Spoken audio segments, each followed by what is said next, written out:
हम आप सबको इस वीडियो में दिखाएंगे और बताएंगे कि निधि झा अपना करवा चौथ कैसे की हैं। निधि झा का ये पहला करवा चौथ था और निधि झा अपना करवा चौथ मुंबई में की हैं। मुंबई में अपने माता पिता के साथ। निधि झा मुंबई में अपने माता पिता के साथ रहती हैं और करवा चौथ भी अपनी मां के साथ की थी। करवा चौथ का व्रत निधि झा की मां भी की थी। दोनों माँ बेटी मिलकर जो करवा चौथ के दिन पूजा होता है वो की।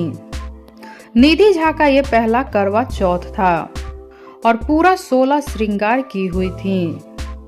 करवा चौथ का व्रत पति की लंबी उम्र के लिए होता है और निधि ने पहली बार व्रत रखा था।